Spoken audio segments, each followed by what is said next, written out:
Hey everyone, this is Canadian here. I just want to talk about the Facetank build here and why I called it that and what the strengths and weaknesses are. The great thing about this build is it's completely independent of gear. You don't need to be a super geared character, and in fact you could use completely trash gear and this build still works. So I'll go over the talents and why I picked the ones I did and what makes them so good. So this is the talent tree. These are the ones I'm going with, and this is just for PvP healing.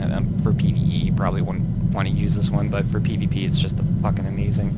So, first one up, concussive force. So the extra distance on the knockback is kind of nice, but the big reason you use this is for the root, because that 4-second root that just pretty much lets you get away from someone or break line of sight and heal up and. If you're dealing with a scoundrel, for example, you can stop them from rolling for your teammates, so it's just incredibly good for utility here, so that's why I just always pick this no matter what PvP build I'm using. This is always picked, just because it's so good. So, next one, this thing is going to be proccing like crazy, so pretty much anytime someone tries to use some form of crowd control on you, it procs.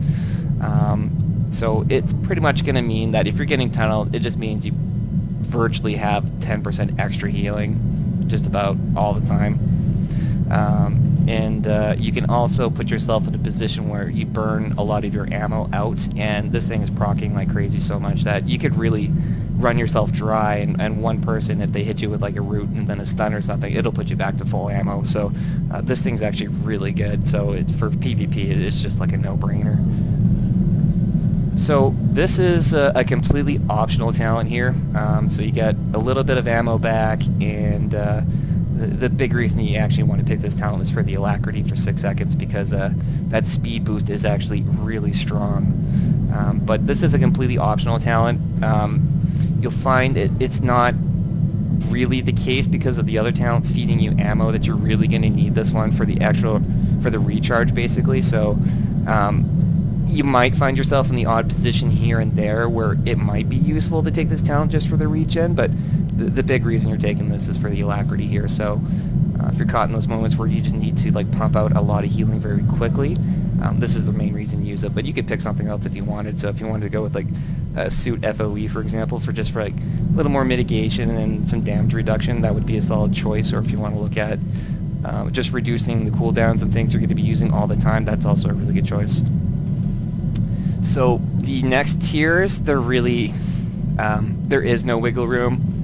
Personally, I find you could make an argument for not wanting to hold the line if you wanted to pick up something else, but it's just so good that I always take it. But the non-negotiable ones is reflexive shield.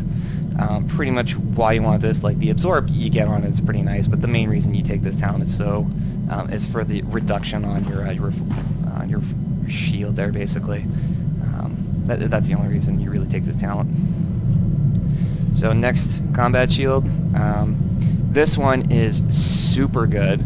Now previously in 5.0 you really couldn't take this talent in conjunction with some other ones. You really had to drop this in favor of something else, but because you get that one extra utility point now at level 75, you can actually combine some utilities that are super strong when they work together, and this is the one that makes all the magic happen. This is the reason you can face tank.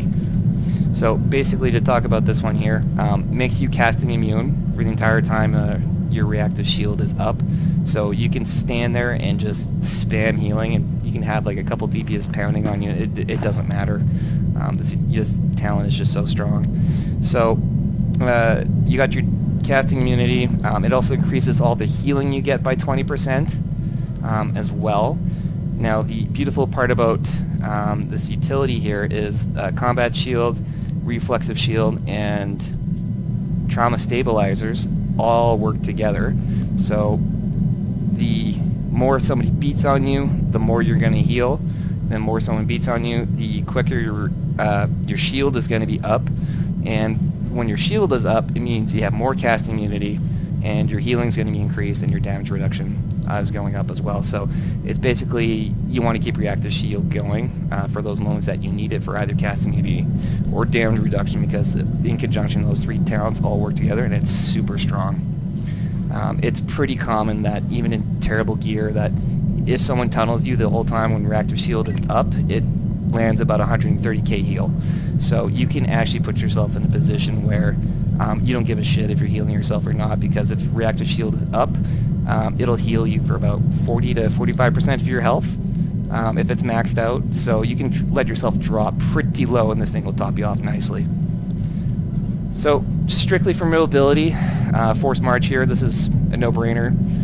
Successive treatment on the move is actually really good, and historically the problem with Commando healing has been this: they just have to like stop and just spam cast after cast, which has been a problem, because in PvP you really need to be mobile.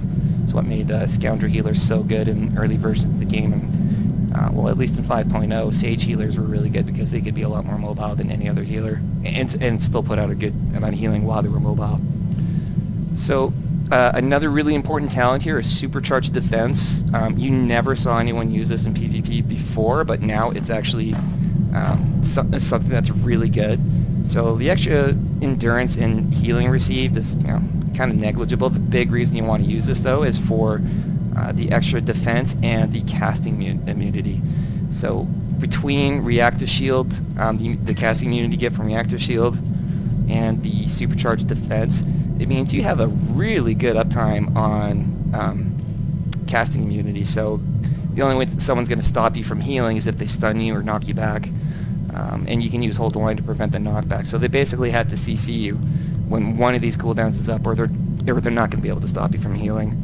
So that's what the strength of this build is all about: is high uptime on casting immunity and being able to face tank with these two talents. So when your supercharged defense is up, you can actually just stand there and cast your advanced medical probe over and over and over. And because it's so good and so efficient, most DPS won't be able to kill you, so as long as you stand there and casting.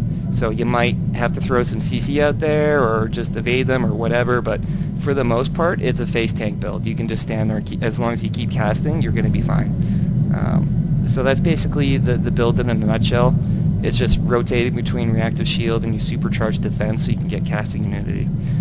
Now this build is completely independent of gear. You don't need any gear to make any of these things work. So you can be a fresh 75, and as long as you pick these talents, you're going to be healing really well. So there are some gear pieces that do make this better.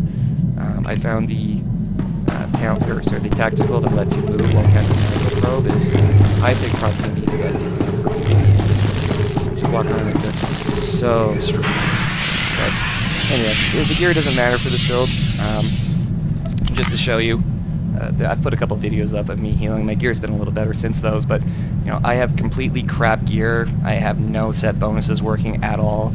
Almost everything doesn't have an augment in it right now, so it's really, and my accuracy is, you don't even need accuracy for healing, but it's just because any item I have right now, if it's got a higher item level than what I'm using before, I slap it in there. I don't care right now because I'm still gearing vertically. But that's the build in a nutshell. It might be a little overpowered. It feels like it's really strong right now, and just getting more gear is going to make it even better, but I find it difficult to say right now whether the current meta is going to favor Commando healers or Sages are still going to be the #1 healer. So maybe time will tell on that one as more healers get geared up, but for now it seems like the power level of Sage healers and operatives is pretty much what it was at 70, but I can say right now that Commando healings has really changed with the tacticals, and that one extra utility point is making them super strong for healing in PvP right now. So right now I feel like this is my own personal little secret. No one really knows about it yet, but I guess we'll find out if we start seeing more Commando healers trying this out. Anyway, this is just a little quick video. Just wanted to describe what I'm doing. Hopefully you guys enjoy it.